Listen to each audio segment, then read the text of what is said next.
پیلاطوس امر وکړ چې په یوه تخته باندې دې ولیکل شي او د صلیب په سر باندې دې ولګول شي او هغه لیکنه داسې وه: عیسی ناصري د یهودیانو پاچا. ډېرو یهودیانو دا لیکنه ولوستله، ځکه په کوم ځای کې چې عیسی په صلیب باندې ځوړند کړی شو هغه ښار ته نږدې و. دا لوحه په آرامي، لاتینۍ او یونانۍ ژبو لیکل شوې وه. د یهودیانو مشرانو کاهنانو پیلاطوس ته وویل: تا ولې ولیکل چې هغه د یهودیانو پاچا دی؟ تا باید لیکلی وای چې هغه دعوه کوي چې د یهودیانو پاچا دی. پیلاطوس ځواب ورکړ: هر څه چې ما لیکلي دي لیکلي مې دي. کله چې عسکرو عیسی په صلیب باندې ځوړند کړ نو د هغه کالي راواخیستل او په څلورو برخو سره وویشل. هر یو عسکر یوه برخه واخیستله او د هغه کمیس یې هم واخیست. دا کمیس د پاس نه نیولې تر ښکته پورې د یوې ټوټې نه اوبدل شوی و او هیڅ درس پکې نه و. نو عسکرو یو بل ته سره وویل: راځئ چې دا څیرې نه کړو او پچه ورباندې واچوو او ګورو چې د چا کیږي. داسې وشول تر څو د خدای کلام هغه لیکنې رښتیا شي. اچوي پچه دوی زما په جامو او ویشي په خپل منځ کې. نو عسکرو هم دا کار وکړ. د هغه صلیب څنګ ته چې عیسی ورباندې میخ کړی شوی و، د عیسی مور، د هغه ترور مریم چې د کلوپاس ښځه وه او مریم مجدلیه ولاړې وې. کله چې عیسی خپله مور ولیدله چې د هماغه شاګرد په خوا کې چې په هغه باندې ګران و ولاړه وه، نو هغې ته یې وویل: مور جانې، دا ستا زوی دی. بیا یې هغه شاګرد ته وویل: دا ستا مور ده. او د هماغه وخت نه هغه شاګرد هغه د خپلې کورنۍ غړي وګڼله.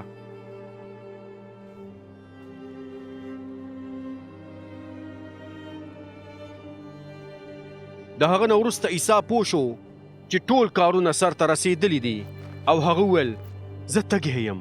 په دې ډول د خدای د کلام وینا رښتیا شوه. په هغه ځای کې د عادي شرابو نه ډک یو لوښی پروت و. هغوی یو سپنج په ساده شرابو باندې لوند کړ او د ویلنې د څانګې په سر یې کېښود او د هغه خولې ته یې ونیو.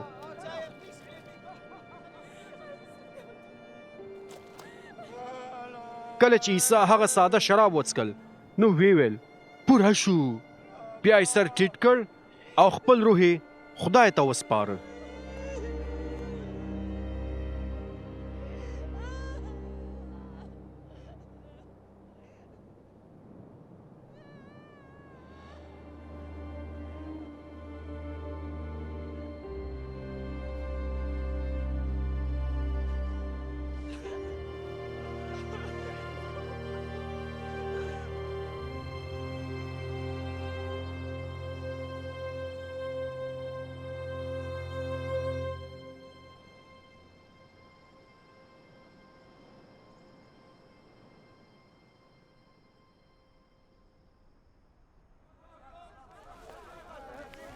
څرنګه چې دا د فصې د تیارولو ورځ وه او یهودیانو نه غوښتل چې په صلیب باندې د ځوړند شوو مړي د هغه ځانګړي سبت په ورځ پاتې شي، نو هغوی د پیلاطوس نه وغوښتل چې د هغوی پښې ماتې کړي او کله چې هغوی مړه شي نو د صلیب نه یې راښکته کړي.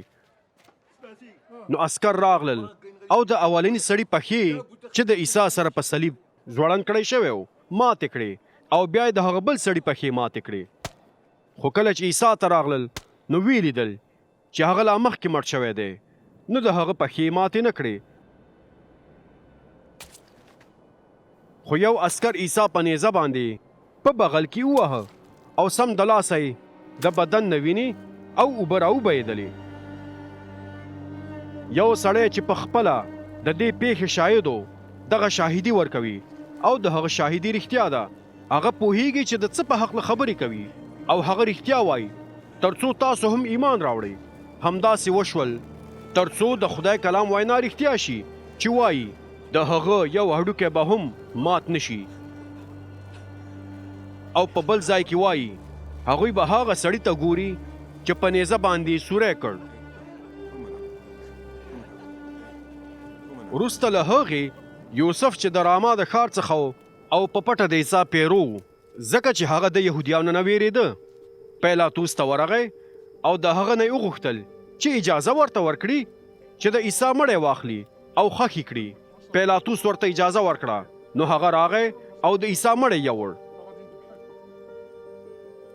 نیکودیموس یعنی هماغه سړی چې د شپې لخوا وختي د عیسی لیدلو ته ورغلی هم راغی او د ځان سره د مرکن او د عود د بوټي څخه جوړه شوې مساله چې شاوخوا 40 کیلو وه راوړه.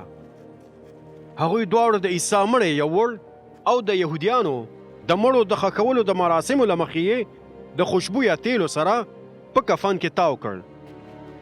په کوم ځای کې چې عیسی په صلیب باندې ځړول شوی و، هلته یو باغ او په هغه باغ کې یو نوی قبر و چې تر هغه وخته پورې پکې څوک نه و ښخ شوی.